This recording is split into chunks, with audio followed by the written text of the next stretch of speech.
Amables televidentes, arrancó la semana y arrancó el Telematutino 11, dando gracias al Señor por la salud y la vida que nos presta para compartir con un público como son todos ustedes.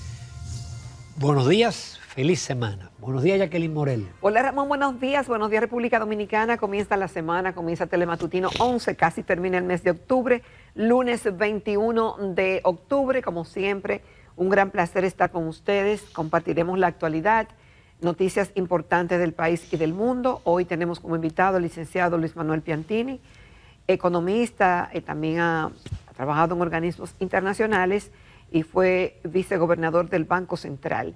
Así que les invitamos a que estén con nosotros en esta mañana. Bienvenidos. Bueno, aunque ya no hay reforma fiscal, el tema va a seguir, porque debe de seguir. Y yo quería hacer como una reflexión antes de comenzar, Jacqueline. Uno viendo lo que pasó el día 7 de febrero, y por eso el que está en esta actividad tiene que ser tan cuidadoso. Y no puede estar a expensas del poder de turno. Porque aquí alguna gente se fue de bruces. Tú dirías del 7 de octubre. Sí, porque el 7 de octubre fue cuando se presentó la reforma en Palacio. Después vinieron 2 semanas hasta que el sábado el presidente anunció el retiro. Pero aquí hubo gente que la misma noche y al otro día habló primores de la responsabilidad, de la valentía del presidente, sin haber leído el proyecto. Y hubo economistas que llegaron a decir que ese era el primer proyecto que iba a poner a los ricos a pagar. Y era tan elemental como usted ve el cuadro de lo que generaría cada figura, para darse cuenta que el 61% era el impuesto sobre, era el ITEVIS, el IVA, y si a usted eso le agregaba el IPI, otra figura, el 80% era regresivo, era sobre la clase media y los pobres. Claro, en la medida que la ciudadanía, que el empresariado se empezó a manifestar, esta gente empezaron a recular. Ya lo que decían que era bueno, decían, bueno, hay que bajarle un poquito de esto, hay que acomodar lo otro, y al final del camino, al presidente lo dejaron solo, el partido lo dejó solo. Y de los aspirantes a candidatura, solamente uno defendió la reforma, Guido Gómez Mazara. Después ninguno habló de la reforma. Entonces el presidente actuó como buen político. Un proyecto que no tenía apoyo, lo retiró. Señores, hasta en la zona donde vive la vicepresidenta, que es una zona de clase media alta, le damos una sinfonía de cacerolazo todos los días. Eso indica el grado ya de rechazo que tenía ese proyecto. Bueno, no hubo un sector, ninguno, ni de clase alta, ni de clase media, ni de clase baja, que estuviera conforme con la reforma. Los que no la rechazaron de plano hicieron su contrapropuesta, o por lo menos expresaron sus argumentos por qué tal o cual figura contenida en la reforma no se podía aprobar, y las implicaciones que eso tenía. A mí me llaman la atención varias cosas, Ramón, porque el presidente y el ministro de Hacienda dijo que ese proyecto tenía trabajándose 4 años. Pero ¿con quiénes trabajaron ese proyecto? Buscaron a las personas que tenían la experiencia, las que habían hecho las reformas en el pasado, hicieron un recuento de cuáles habían sido exitosas, de cuáles no, de cuáles fueron parches, de cuáles solucionaron el problema y cuáles no. Y yo creo que ese ejercicio, todo indica que no se hizo.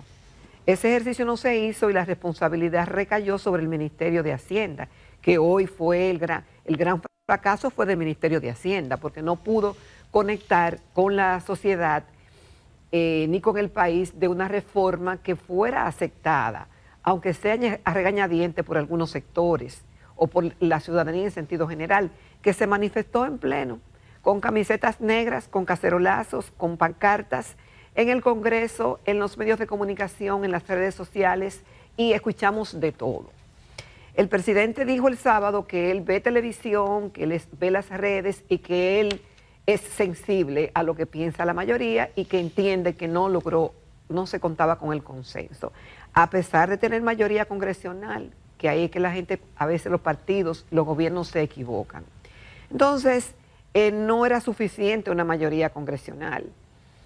Esa reforma debió discutirse en el Consejo Económico y Social, que yo creo que tiene hasta un local y existe, Ramón, y que ahí deben discutirse los temas económicos, por ejemplo, dentro de lo que abarca. No, lo dice la Y no Constitución. pas- y Los temas económicos, sociales y laborales. Para además la Estrategia Nacional de Desarrollo habla de un eso, pacto fiscal. De un pacto. Entonces, ¿por qué se volaron esos canales?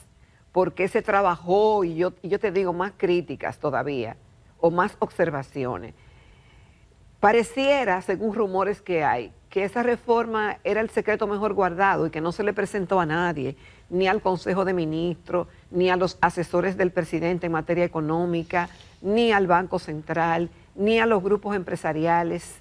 Y pareciera, todo indica, Ramón, que no se hizo el ejercicio costo-beneficio, porque hemos criticado por muchos años las exenciones y los subsidios, pero hay que verlo uno por uno y ver qué se ha dejado de percibir, pero qué ha dado ese sector como beneficio en empleo, en divisas, y parece que ese ejercicio no se hizo.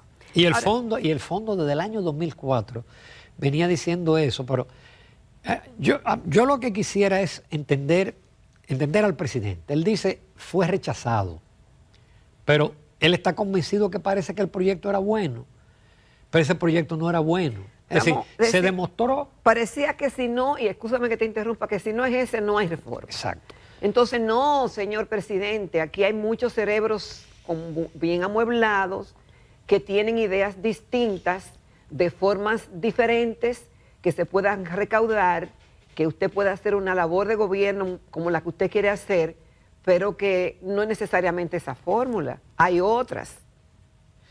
Por ejemplo, era obvio que ese proyecto le daba un duro golpe al turismo y a la construcción. Nada más hay que escuchar el discurso del gobernador el pasado viernes, que por cierto fue el aniversario del banco. Mis felicitaciones tardías al gobernador y a todo su equipo y a cada banco centraliano. Como le dedicó como 3 párrafos al turismo. Sí. Hablar de las bondades del turismo y del aporte del turismo. Antes de que el presidente hablara, de cierta forma era un mensaje. Ese fue un metamensaje. Pero además, señores, la economía está creciendo a 5.1, la inflación está en 3 y pico, está aumentando el empleo. Entonces, una economía así, tú la vas a atacar por todos lados, eliminando de golpe las exenciones y elevando los impuestos a todos los alimentos de 0 a 18. Óyeme, y además grabando el ahorro. Sí, fue un proyecto de lo más regresivo de lo que se han hecho en la República Dominicana. Y el país lo entendió, porque el problema es que aquí se piensa que 3 o 4 grupos mediáticos convencen. No, mire, los comunicadores no convencemos. Ese público nos escucha a nosotros y no necesariamente está de acuerdo con nosotros. Y la gente piensa en la República Dominicana. Pero yo te voy a decir algo más, Ramón, y tú me disculpas, pero yo veo un pésimo manejo mediático de parte de quienes, ¿cómo que se llama ahora? De la presidencia de este tema. Pésimo manejo, no acompañaron al presidente y también al ministerio. Parece que eso no se coordinó lo suficiente. Y subestimaron, es decir, algo de esa envergadura no era para que se quedara donde se quedó. Eso tiene que salir más y al presidente que se abra, porque a mí me preocupa una cosa, Ramón. El presidente dijo que el tema del endeudamiento, que era como para frenar el endeudamiento y que para hacer esos proyectos, y que ahora se vería limitado ese tema, los proyectos de desarrollo y para cumplir... Sí, daría la impresión que ya no hay idea de una reforma fiscal. Exacto, sino que vamos a ver... Que si no es esa ya. Y decía el director de presupuesto, bueno, seguiremos estirando el peso. Pero el problema es que la idea básica detrás de todo esto es el tema de la deuda. Sí. Señores, en el año 25 son 298 mil millones de pesos que se va a pagar solamente de intereses. 200, es decir, a la tasa de cambio de hoy, esos son 4 mil millones de dólares. Perdón, 3 mil y pico millones de dólares. Pero el déficit es de 240 mil millones. Que al 60, eso es que el año que viene la deuda va a aumentar en 4 mil millones de dólares adicionales. Si seguimos cada año, va a llegar un momento en que habrá que hacer la reforma en crisis. Y mira, Ramón, escribió alguien, uno de los más acuciosos para mí, periodista, escribió que si el presidente aprobaba o el gobierno aprobaba la reforma fiscal terminaría mal, pero si no la aprobaba, terminaría peor. Hay cosas que hay que hacer y al presidente que se abra a escuchar otras ideas. Y me gustó, qué bueno, ahí le están sacando en cuenta las veces que el presidente ha echado para atrás un proyecto. Eso, lejos de ponerlo en ridículo o empequeñecerlo, lo engrandece como persona y como mandatario del país. Cuando las cosas no tienen el respaldo, no tienen la sintonía o simplemente se equivocaron, es justo también tú echar para pero atrás. también indica que el presidente debe escuchar otras voces. Y antes de... Por ejemplo... Pero es mejor que haga eso y no que no lo haga. Recordemos el fideicomiso de Punta Catalina. Sí. Lo tiran. No hay muchos otros. Es una barbaridad. La ley del DNI.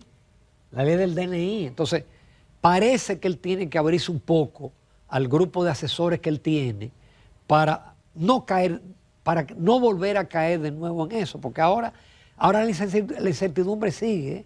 El que tenía aguantado una inversión, todavía la tiene aguantada. No, claro. Porque no sabe. No, mira, el hecho de anunciarla ya hizo un daño. ¿Tú sabes por qué, Ramón?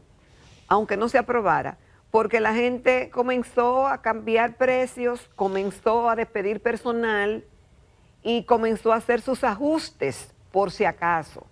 Entonces ahora, como no se sabe lo que viene, también está aguantada y eso le ha hecho daño, obviamente. Bueno, rápidamente hay dos noticias. El PLD hizo sus elecciones para el Comité Central. Eso antes hubiera sido un titular así grandísimo en primera plana.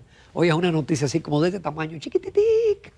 Sí, que hay que buscar. Más destacan la opinión de Danilo Medina sobre el hecho del retiro. Y Leonel también, que sí, felicitó. Leonel hizo un Twitter muy correcto felicitándolo por el retiro del proyecto. Y Carlos Amarante Baret anunció un nuevo partido, Avancemos. Ese es el partido número 34. Bueno, el partido número 34, obviamente que él diga que va a ser un partido es una cosa, yo creo que es válido. Él tiene la experiencia y sabrá cómo hacerlo, pero falta un camino por recorrer, de recoger firmas y todo el protocolo que exige la Junta para que sea un partido per se. No, y trabaja duro, porque levantó un partido. Y trabajar duro. Aquí no es fácil. Claro, a Carlos no le quedaba otra alternativa, porque él no podía irse con Leonel, porque él ha sido crítico de Leonel. No le lucía irse con el PRM. Entonces, expulsado del PLD, tratar de hacer un nuevo camino. Y de nuevo, qué suerte tenemos. Nosotros tenemos un amparo divino especial. Hay un fenómeno que casi nadie le puso atención porque estábamos en reforma fiscal, que en todo momento marcaba la trayectoria hacia nuestra isla y que el Centro de Huracanes de los Estados Unidos le daba menos de 40% de posibilidad de convertirse en huracán. Sin embargo, después que pasó por el norte, donde hubo lluvias en Puerto Plata, se convirtió en un ciclón de categoría 1 y hoy es una tormenta tropical que está atravesando a la isla de Cuba. Nos salvamos de nuevo. Nos salvamos por el momento. Por el momento. No cantemos victoria. Si no se pierdan la entrevista con Luis Manuel Piantini Múnich, economista de larga data, que ha ocupado diferentes posiciones en el Banco Central, casi todas, hasta vicegobernador, pero que también es diplomático. Y yo sé que con él vamos a tener muchas cuestiones interesantes sobre la reforma que debe ser.